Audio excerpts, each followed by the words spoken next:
Hey, welcome back to SprühTube. This week I'm painting the Bf109E-3 from last week.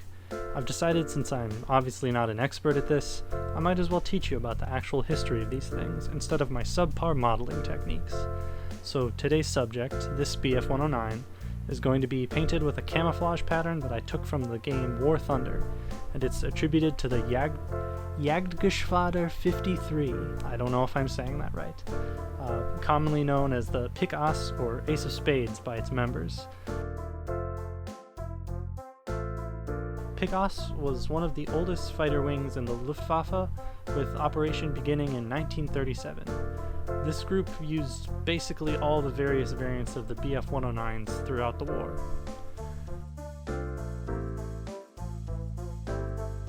To the best of my knowledge, Pick Ass used earlier versions of the Bf109E during the invasion of France.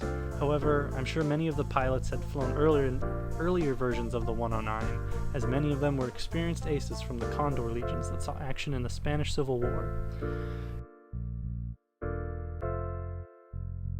Jagdgeschwader 53 performed very well during the Battle of France, claiming 275 victories in May and June 1940, including 43 victories in a single day. However, big drama happened when Hermann Göring supposedly learned that the fighter group's commander was married to a Jewish woman. He ordered that all the Pick Ass symbols be stripped from their planes and replaced with a disciplinary red stripe on the nose. The group complied, however not happily, as they also stripped the swastikas off their planes in protest. In April 1941, Jagdgeschwader 53 was relocated to assist with the invasion of the Soviet Union, Operation Barbarossa. Now equipped with the 109F variant, the group shot down their 1,000th aircraft on July 31, 1941. They continued to have a lot of success between the summer and winter of 1941. Most of the unit was then transferred to Sicily to aid in the attack of Malta. Eventually, in May 1942, Pick Ass was split up, some units staying in Malta, some heading to North Africa, and some back to the Eastern Front. Jagdgeschwader 53 units in the Eastern Front took part in the Battle of Stalingrad, where their success streak began to run out. Much like the Battle of Stalingrad itself, their success stalled out, and the unit began to lose several of their aces and planes to the Soviet defenders. In November 1942, Pick Ass was reassembled in Sicily to attack Malta. However, the attack was abandoned after a successful defense of the islands, and the fighter group was again split up. By this point, the Allies were gaining their footholds in Europe, and Jagdgeschwader 53 was brought back to Germany in October 1943 to defend against the Allied attacks. The 2nd Squadron of Pick Ass was the only group operating above the beaches on D-Day, and suffered heavy casualties. The rest of the unit's actions were a struggle to defend the shrinking German lands before finally being disbanded days before the end of the war.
Well, here's my finished Bf109E-3 of Jagdgeschwader 53 featuring the red stripe on the nose. Being an E3 and given the markings, I believe this plane would have been operating over France during the Blitzkrieg. I hope you enjoyed the video and the more information-focused voiceover. If you liked it, make sure to leave a like. Not only does it show me that you appreciate me, it also helps me feel better about myself when I'm feeling blue. But even if you think I messed this whole thing up, let me know in the comments what I should have done, and I can try it next time. If you liked my models or information dumping, subscribe for more of this in the future. And if you really liked the video, consider checking out my Facebook page, Instagram, or Patreon. Thanks for watching. Bye bye.